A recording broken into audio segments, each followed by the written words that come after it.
Good evening, everybody, and welcome to the latest round in the Radical Esports Cup. Coming to you live here from the circuit Gilles Villeneuve tonight for the third last round of our second season in 2026 here on iRacing. This is a place that's going to receive a lot of attention, I suspect, in the next weekend, not least starting here in the Radical Esports Cup this season, because round 10 is here in Montreal. 17 laps waiting for us on this great street circuit.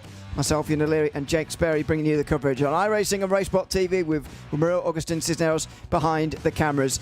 It's Formula 1 this weekend here, Jake, at this very circuit, but actually I think these cars suit this circuit a little bit better. Because they're a little bit smaller, it means this circuit doesn't seem quite so narrow, and therefore it might not be quite as difficult to overtake as it might be in a few days' time. We'll see, but looking forward to seeing how these guys get round here. So am I. It's the greatest weekend of motorsports, as you got the likes of the iRacing Indy, or you got the Indy 500 coming up. I'm so coded into getting all the iRacing shows that are going along here at the moment, but it is going to be an absolutely wonderful run to see them. I think we've got a really interesting race setup. This is a tale of two halves with a lap. It's technical for the first half. It's all about slipstream for the second, but it's the last real normalcy style circuit because you've got the Nordschleife and Adelaide to follow. Yeah, indeed. They are unusual, to say the least, those final two circuits. So look forward to them. We'll be live, of course, same time, same place as always, here on a Friday night. In terms of how we're looking at the moment in the Radical Esports Cup standings, the iRacing standings are headed by Haber Gullikson now, 120 points ahead of James Barry, with Heinz Braun and Ketil Larsen next in line. They're only 2 points apart, and George Gonzaga not far behind them. Andre Castro slipped to 6th now, and it doesn't look like he's doing enough weeks in this season, unfortunately, to actually be a factor this season, although he is here tonight. Maybe if he'd be here for the last 3 rounds and last 3 weeks overall, not least in broadcasts or races we're not broadcasting, maybe he's got a chance. Rafa Blanco is 7th ahead of Peter Evany. Marcus Rocho, we haven't seen much of here on Friday nights, in 9th place. Haber Gullikson leads in the RaceSpotTV standings by 17 points now after picking up a 2nd place at Silverstone. He's been in the top 10 the last 7 weeks in a row in our broadcasted races here. Andre Castro has only been at 5 of them, but he's won them all. James Barry is 3rd, and then a big leap back to Sebastian Lipp, who leads the rest of them.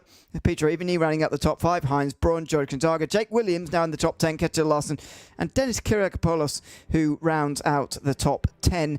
He's been in the top 10 in our broadcasted races for the last 2 weeks in a row at Laguna Seca and Silverstone. Once again, cool track temperatures because it's an evening race this time round, the last evening race of the season. The last time we had an evening race, by the way, was never. This is the first one of the season, so there we go. 21 degrees Celsius on the racetrack tonight. So, what have we got? 22 drivers in the session. It's a big field, Jake, and as always, a mix of top names, big names, and some new faces we don't see every week.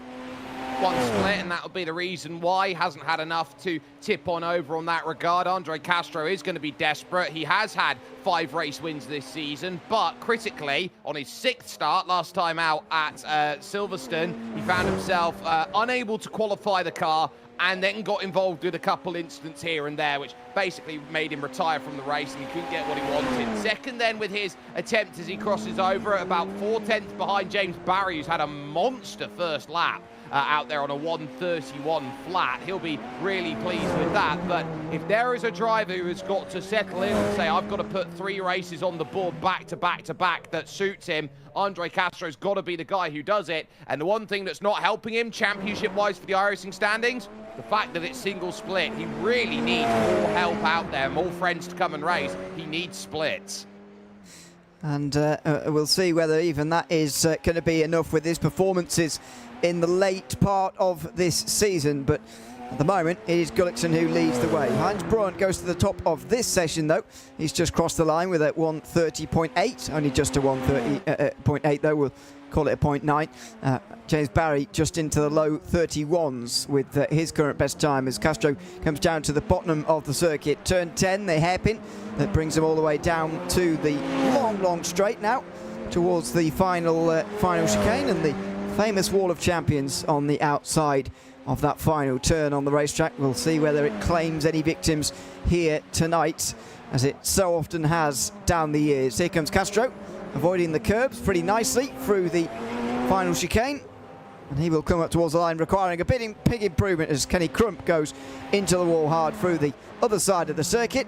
Castro goes over the line, and he does improve, but he does not gain any places from there. So third place at best for Andre Castro, but there's a big gap behind him, which should see him hold on to at least third. Yeah, and that's going to really hurt him. And I tell you what will also hurt is the fact that you've got Jesus Hernandez out there. He is not on a lap. He's just come out of the pit. He's been slow to get himself in, so he's going to be one of these drivers having to go from the back of the field. And critically, we've had 6 drivers not set a time at the back. From 15th is the best, so Hernandez will get 17th on the grid. But critical today, get a good qualifying position. It doesn't sound like this should be a circuit where that matters, because you've got lots of overtaking opportunities, but it is a very, very tight and technical start to this lap. Middle of the pack, very prone to having accidents or even track blockages through turns 3 and 4. Yeah, exactly. I would say you absolutely do want to be up towards the front here at this racetrack for those reasons. If not on pole exactly, then towards the front anyway, and there's definitely a front 3 defining themselves here in this qualifying session. Heinz Braun, James Barry and Andre Castro. Not too many big times to come through for the remainder of this session, by the way. George Gonzaga will be one of the bigger names to cross the line here before the finish. He's currently in 7th. We'll hope to at least jump up 1 or 2 positions here, and he will, I think. No, right, okay. Apologies. I thought he would thought he had some time left there, but apparently not.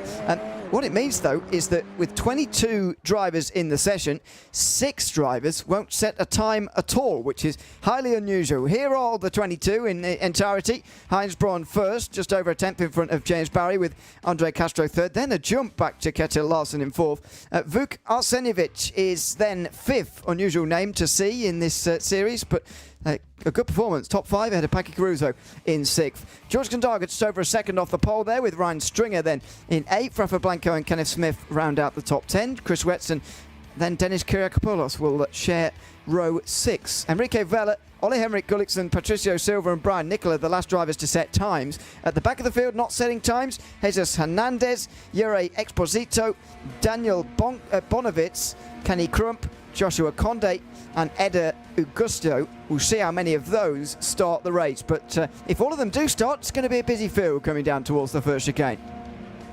It's going to be a really interesting run through, and you look around, there are drivers who've got good pace. It is a who's here style race, so a lot of people jump up. I'm interested to see what Vuk Arsenjevic is going to do. I think that the Serbian's going to have a good jump, but he's got 4 incredibly good drivers like Ketil Larsen, Andre Castro, James Barry and Heinz Braun. And Braun, a very good tactical thinker out there, and he runs hot and cold. I think today this is his style of circuit.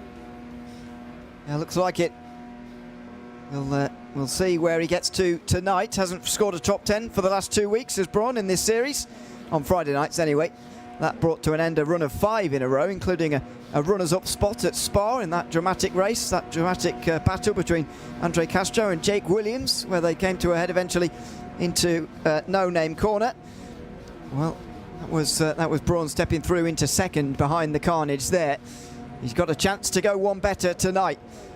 A chance to continue this run for Andre Castro of not winning, which is unusual by his standards. He was 5 for 5 in 5 starts at Hungary until last week, as you say. So, see where he gets to tonight. As we're still waiting for Eder Augusto to get onto the grid. We will not wait any longer. 21 drivers it will be to get away from the grid here at Montreal. Relatively long haul, but the Radical Esports Cup is underway, and Heinz Braun able to pull across James Barry immediately, but Barry's going to go around the outside of turn 1. He'll tuck back in though in time for the hairpin, as will Castro. In fact, the top guys all will do so. Larsen will do the same. Caruso and Gonzaga get past Arsenjevic on the way through the opening couple of corners there, but everybody filtering single file very early on in this opening sector.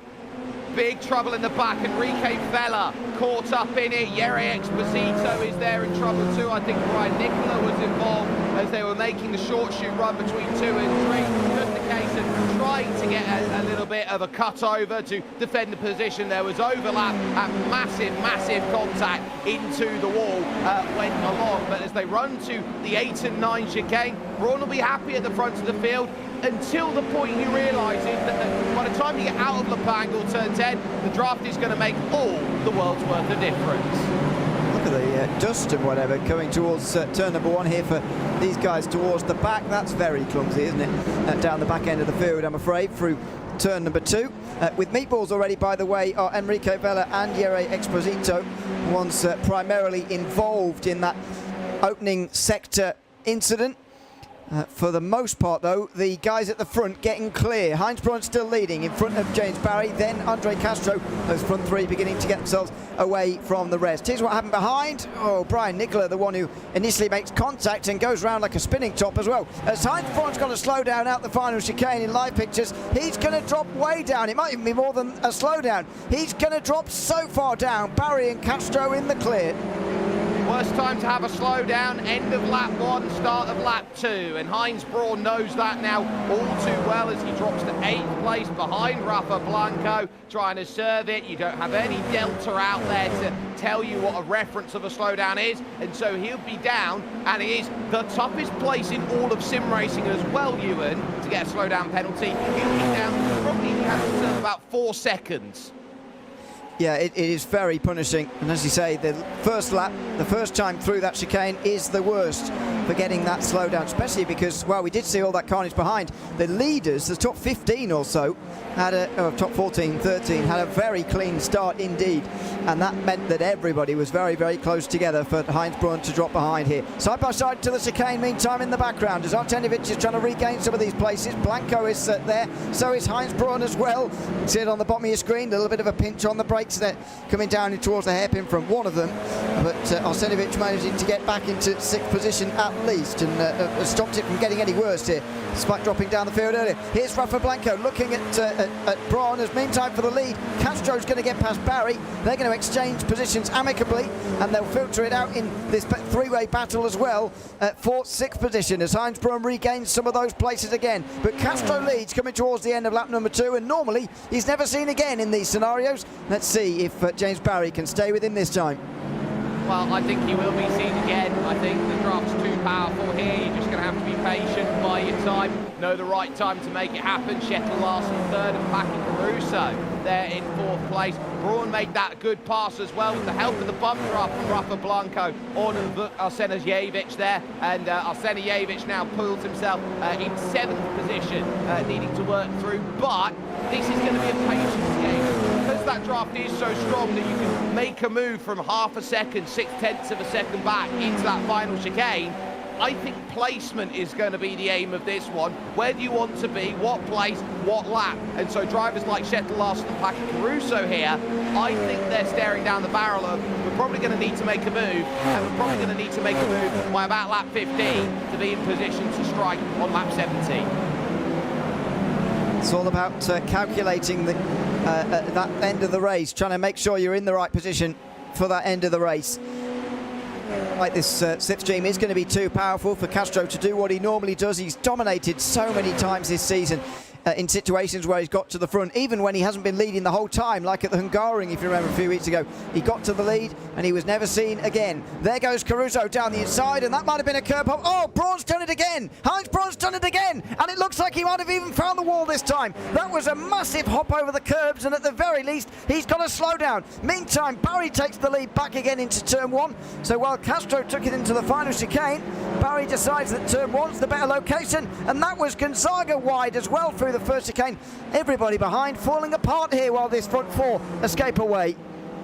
Well, Heinz Braun went for a mighty move. This is Kenny Crump out there on the straight, so he now finds himself in position. No. Oh, and again, it's another tag with Brian Nicola, who doesn't quite know where he is, out on circuit, and then that creates the drama where both of them find themselves out then as far as this race is concerned. Just a horrible day's worth of contact for them. But for Heinz Braun, he just went marauding in at a rate of knots into the final chicane, past George Gonzaga, and then went over the curbs, couldn't control it, and all of a sudden he found himself in the wall of champions, and a lot of drivers in trouble then with the damage that comes along following on from that. They won't mind at the front four happy, but Patrick Caruso's got to be a little bit concerned here. If he falls outside of a second and a half, drafts good from 2 seconds back here in these radicals, but you don't want to be 1 second back because you just get that faint, I would say, tidbits at the bottom of the table out there. Well, Barry is going to hold on this time into the chicane. Before, Castro was able to make the move into here, but don't forget Barry was able to do it at turn 1 anyway. So maybe Castro is going to repeat that.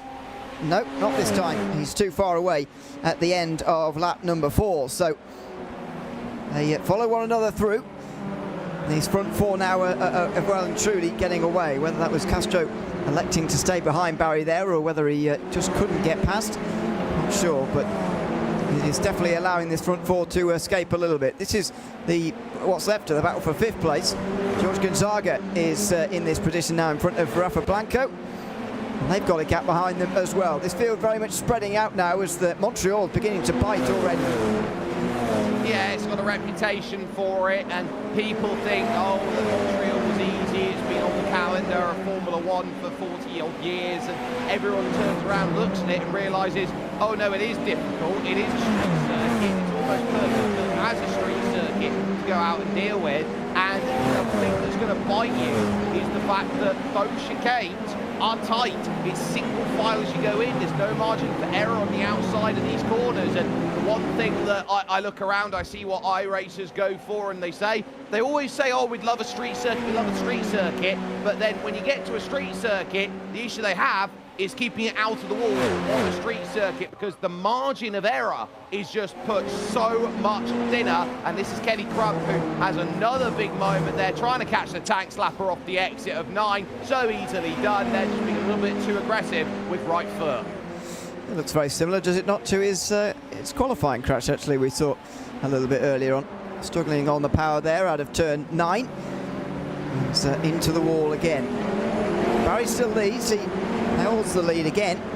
So we go back to the battle for 8th on the bottom of your screen. Arsenovic is now in this fight with Chris Wetz and Ryan Stringer just in behind. So groups are starting to form and they're less likely to start fighting around. But there you see it on the right-hand side. Heinz Braun into the pit lane, and he has been there for a minute and a half or so now. That's one of the top contenders. Eventually blows hot and cold a little bit.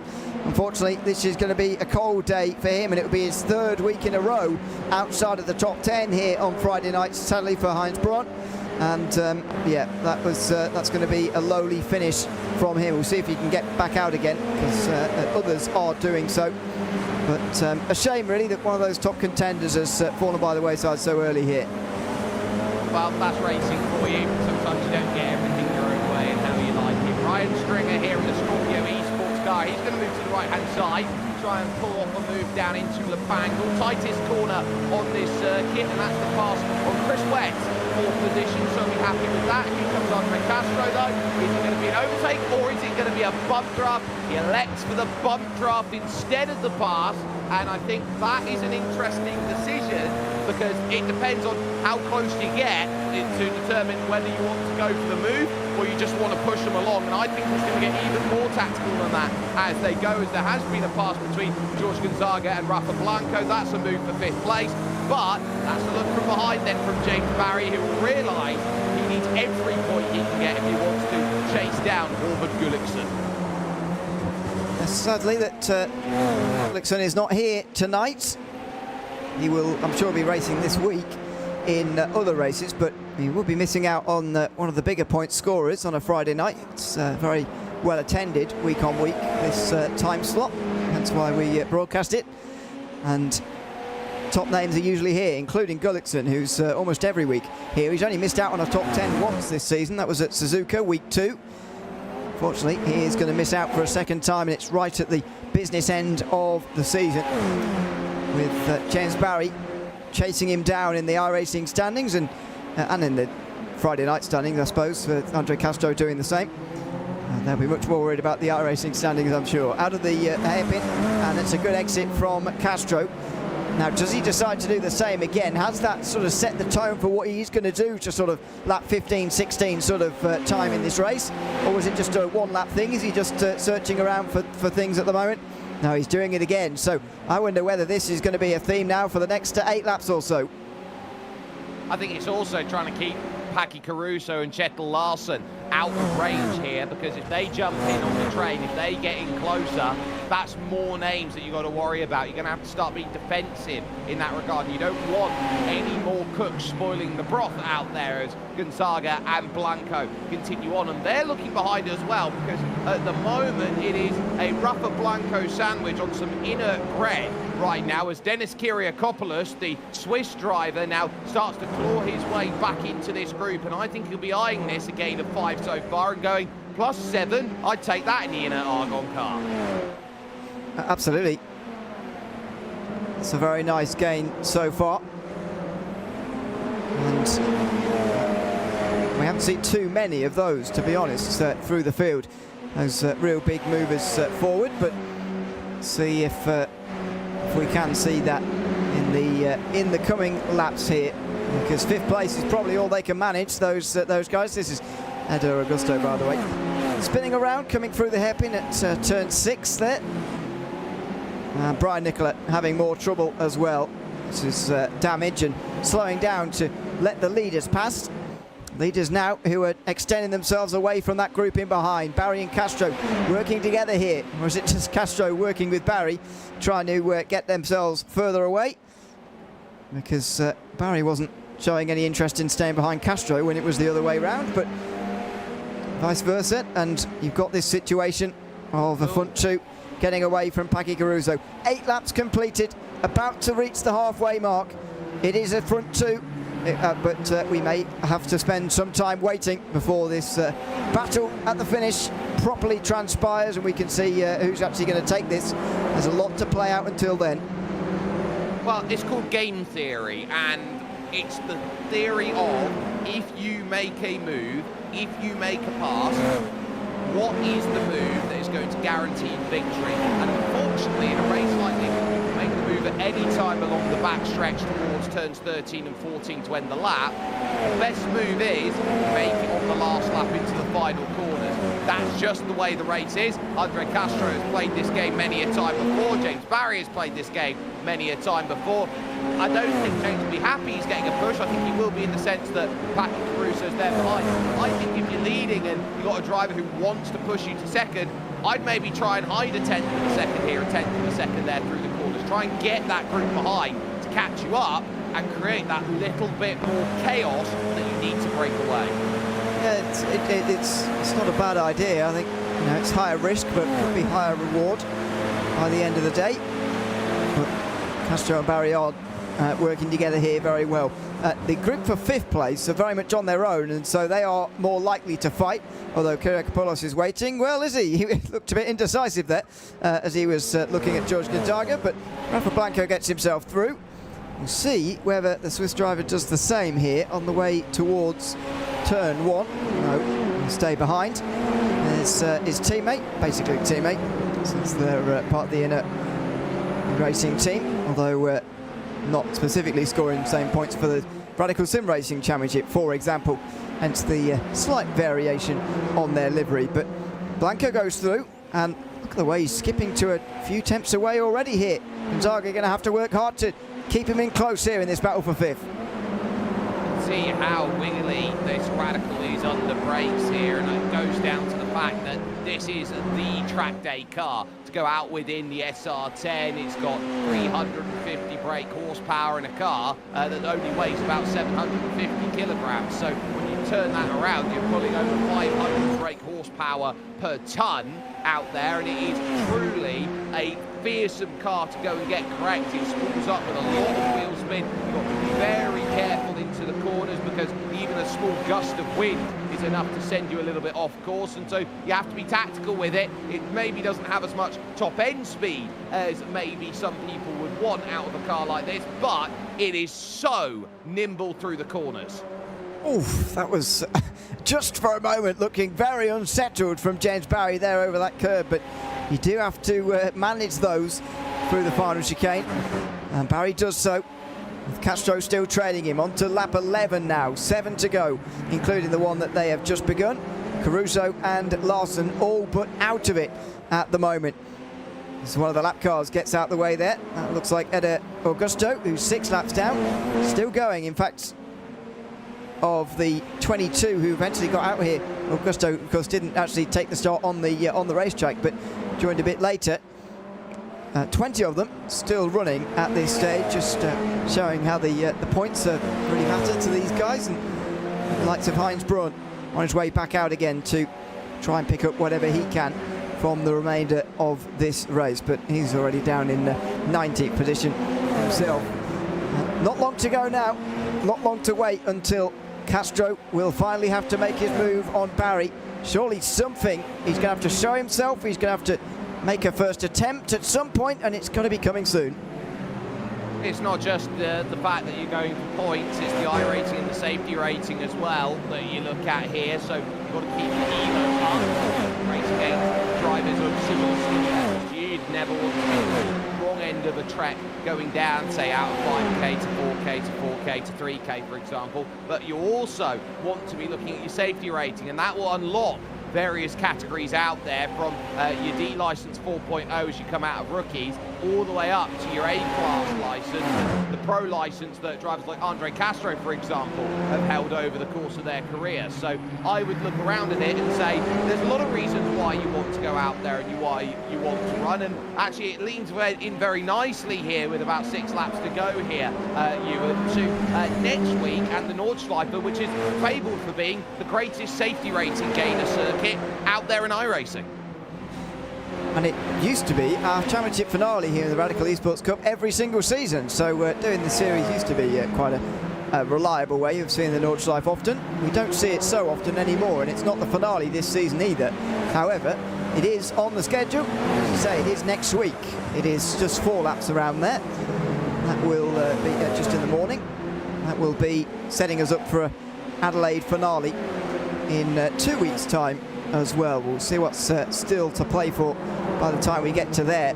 With oh dear, with the points. This is Patricio Silva over the grass on the bottom of your screen there. Kenneth Smith going to come through here, and somebody stuck right behind them, Heinz Braun, it looks like, who is a couple of laps down at the moment, as we've said, and just watches on in this battle for 12th. There goes Smith, and gets into 12th there, firing down the inside, as Castro now himself fires down the inside. So 5 laps to go at the line, and Castro has made his move, perhaps a lap or so earlier than we might have expected.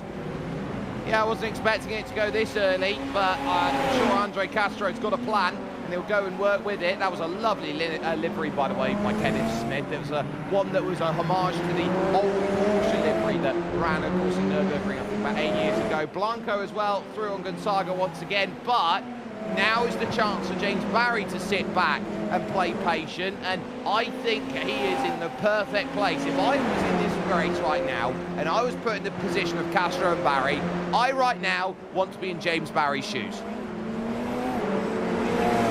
Yeah, you would rather. I mean, I feel like it's so difficult at Montreal because it's one of those circuits where sometimes you're the you want to be in second, you know, and want to be taking the lead and whatever. But I mean, it's not a guarantee like it is at some other venues. Like, well, I say it's never a guarantee, is it? But you know, it's much more likely at places like Daytona, for example, where you want to be second on that run to the line, and as long as you don't really mess it up through that final bus stop chicane, you will get there by the start-finish line.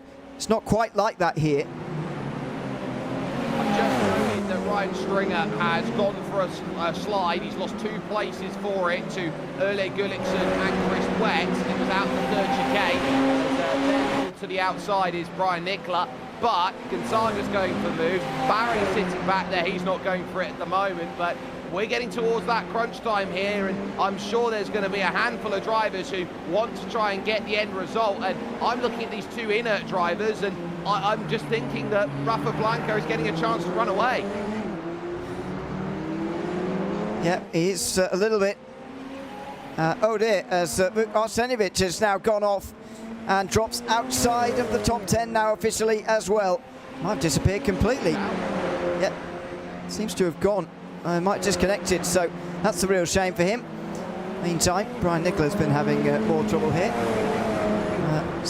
Just coming to a stop, I think, here on the left-hand side. He's maybe giving it up now. Just in front of the leaders he was at the time. There's Ryan Stringer's spin, but despite all that, he's still in the top 10 and by 11 seconds as well, which shows how attritional this race has ended up being. It looked there for Arsenijevic like he had a screen freeze or something of that ilk. That's why he's dropped it over and he's now out of this race, because he can't do anything else about it. So real shame for him. It was nice to see him out there. He had a good turn of pace, but ultimately his day is written and done as far as it goes. But you got that battle on the top of your screen for first. This is for sixth. Down on the bottom of your screen, as Blanco has now got his chance to run away. James Barry close, getting in the mirrors of Andre Castro, not to make a move, but just to see if he can force a mistake. And Andre, the way that he drove that, ragged the car through the final chicane, he's really driving this one in a style that is very rear sensitive out there. I guess he wants to feel what the car's doing through the corners the way he's driving. The aggression's going to be turned up here, and it's going to come to a dramatic conclusion between this front two. Bottom of your screen, it is now just Gonzaga and Kyriakopoulos who's going to fight for sixth place. Rafa Blanco has been let away now. He is not going to be caught, I would have thought, by those two, unless there is an error. Caruso and Larson are not too far apart either, as there's lap traffic to play a role in all this as well.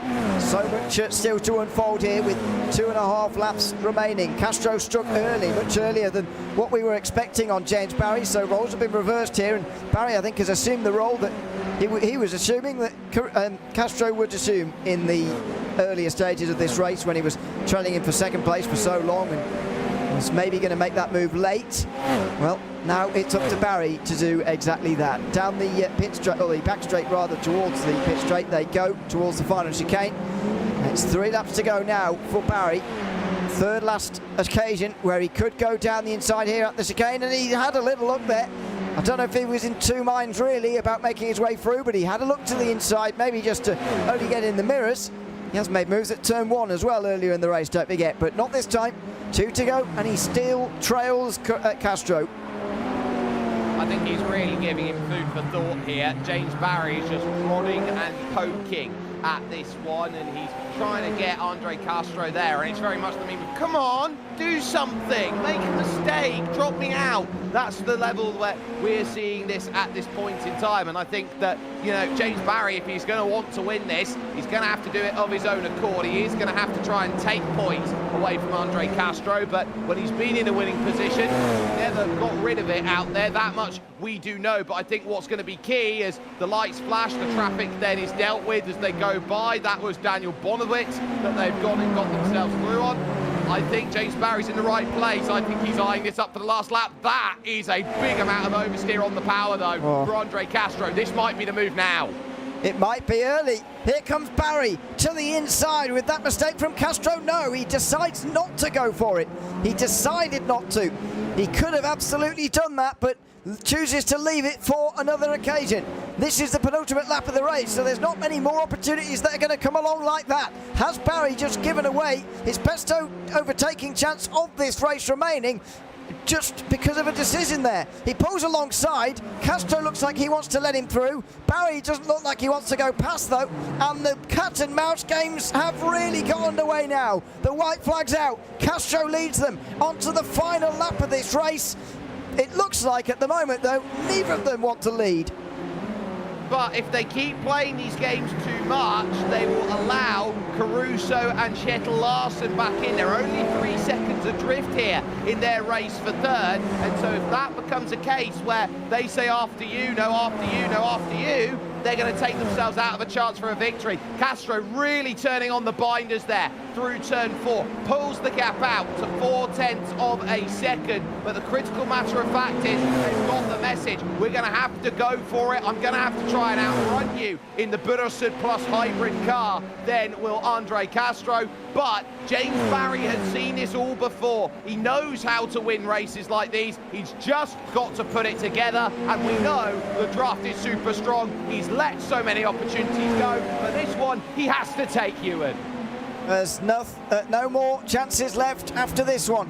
Into the hairpin, he can't do it, but he wasn't gaming for it anyway. He was going for an exit out of that hairpin and going for the move into the final chicane. He's got a decent enough exit. You'd think he can do this here. He might even be clear by the braking zone. James Barry in the slipstream pulls alongside and through. Castro can't do anything. Barry's going to be clear before the chicane, and as long as he doesn't get it wrong, he's going to win this race. James Barry holds on through the final chicane, and he wins here in Montreal with a last lap pass over his big rival Andre Castro, who slows down in despair towards the line. He finishes second in the end, only just in front of Caruso and Larson, who had their own fight towards the finish there. And behind, Kyriakopoulos and Gonzaga are having exactly the same for sixth position as well. Into the final chicane and over the line, Kyriakopoulos just about beats his teammate, but the last lap pass from Barry wins in that race, and Castro couldn't do anything. Well, that was the story of the race. You knew that the draft was going to be so strong that you got to get there. There's a massive accident through the final corners between Patricio Silva and Kenneth Smith. So now it's going to be a race out there to see who gets over the line. And ultimately, Smith's going to win that over Patricio Silva, who had to do a J-turn. But Kyriakopoulos here, getting himself the pass, and it was close between these two over towards the line. Not much between them as they finished, but critically, Andre Castro knew that was the way you're going to win the race, and he tried to reinvent the wheel. Wheel's still good there, Ewan. Well, James Barry wins this race, only just by 2.5 seconds in front of Andre Castro, and Paki Caruso ends up on the podium. Didn't see their fight, but he just got ahead of Ketil Larson there at the end. Rafa Blanco rounds out the top 5 ahead of Kyriakopoulos and Gonzaga. We saw their fight there. Chris Retz led Ole Henrik Gulliksen and Brian Stringer home for a top 10 finish. 11th to Jesus Hernandez, who got ahead of Kenneth Smith and Patricio Silva.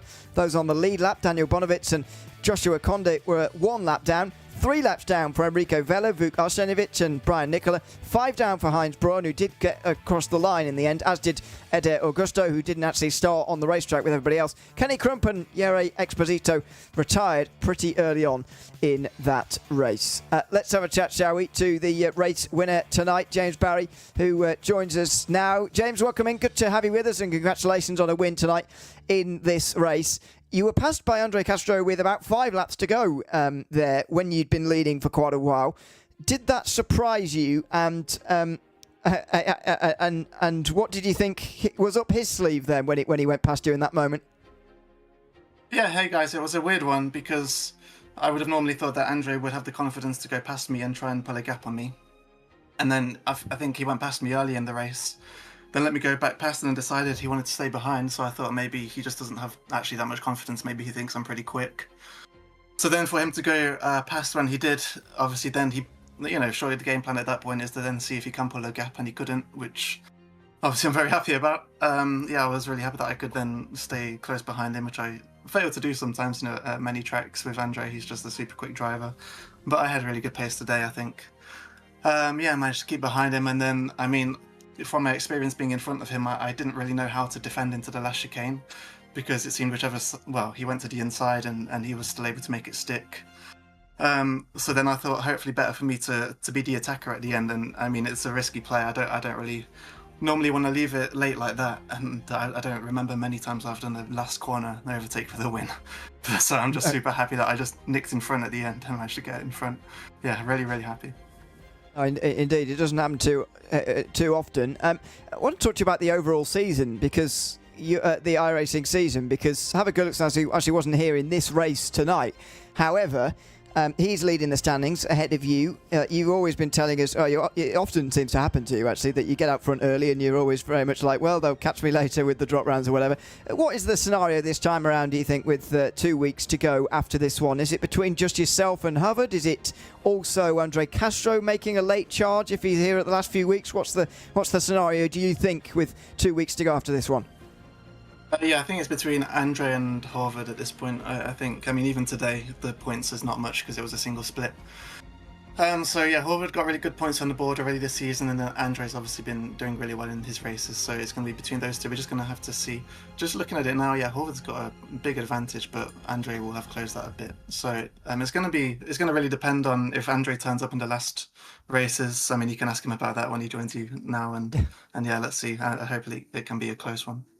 Well, I look forward to you being much closer to them than you let on. as sometimes happens. But no, congrats on winning tonight, James, and thanks for coming to chat to us at the end as always. Yeah, cheers guys. See you later. Bye. Thanks very much. James Barry, the winner tonight on the road at Montreal in front of Andre Castro, who joins us as well. Andre, second place for you tonight. We were just talking to James about that decision you made with about 5 laps to go to pass him rather than sort of leaving it to the very finale, if you like. We've heard it from his perspective. He was rather confused at the time. What was the idea behind making an earlier pass than conventional around here? Just that I was screwed either way. I mean, it's on lap 2, I lightly tapped the wall in the last chicane, and I guess some genius at iRacing decides that should take away like 15 miles an hour, or sorry, 15 horsepower from your car, or just make a massive parachute that you can't really overcome. I mean, I'd be happier getting like bodywork damage or a tire rub or break my suspension or something, but that damage model makes 0 sense. But yeah, after that, it was pretty much over. Like, unless I could I was thinking maybe around lap traffic or something, maybe one of them would get in his way, and maybe I could pull away a little bit, because I was quick in the infield but not in the straights, and well, nothing you can do about that, I guess, except for not hit the wall, but alas. All right, too late once you've done it, I suppose. I want to chat to you about the overall iRacing season as well. We just heard from James Barry there, who said, in his opinion, it's between you and Hubert Gullickson, who wasn't here in this split tonight.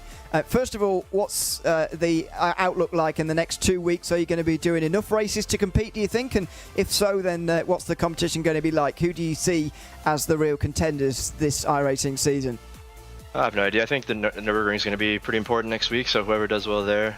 It's just unfortunate because we started to get a pretty low car count here, so the races aren't splitting, and we're not getting as many points per race. And definitely missed the 5,000 SOF days when I was battling, Christoph and James and all those guys. It seems like we need to do something to get back to that. I don't know if we can ever get back to that, but I'll just keep racing and see what happens. I mean, do the next couple SOFs.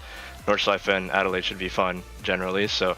Just gonna have fun and see what happens, and yeah, just I guess managed to salvage second today, and it was nice to get my mind off just a pretty emotionally tough day yesterday with Kyle Busch passing. So yeah, hopefully, yeah, I know this weekend will be tough with all motorsport series watching it, but grateful to get to race and be back next week.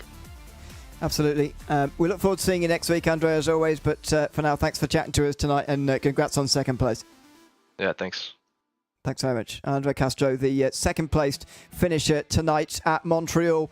Unconventional strategy, but as always, Jake, when we chat to them afterwards, it all falls into place. Castro felt he'd never really had a chance anyway. It didn't seem like that watching it, I must say, and he hid the damage quite well. But, in the end, it's James Barry's night, and it remains a very close championship, although, as always with these iRacing standings, it's the beauty of them, nobody has 100% grip on quite what's going to happen in the next 2 weeks. No, they don't. And I think that's really important to understand. 2 races, 2 weeks are going to be 2 completely different affairs. You have no idea what's going to happen in the race. For all we know, you can crash out of one of them. Your rival can crash out of 2 of them. There's no guarantees out there in terms of anything that you go out there and do. And so when you head to the Nordschleife in 7 days' time, Ewan, I would look at that as the great unknown. Either you know that you can get yourself round it, or you don't. You can't see it as a sprint race. You have to see it as an enduro, even though it's a 4-lap run around it. Indeed. Just 4 laps next week at the Nordschleife. It's always an unusual place to go, but always a fun place to go as well. Make sure you join us same time, same place here on the iRacing YouTube channel and on RaceSpotTV as well, of course.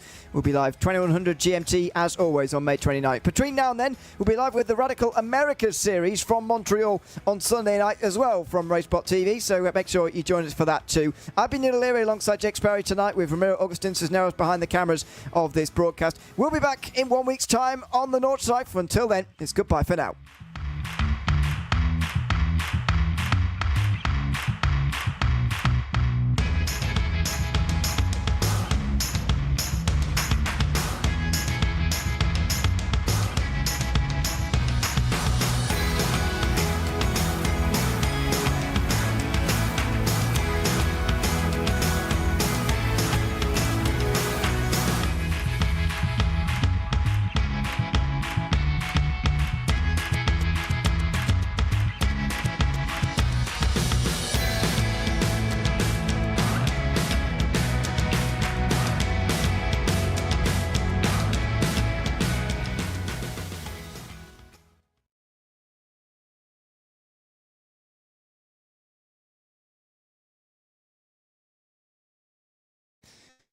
Lovely. Oops.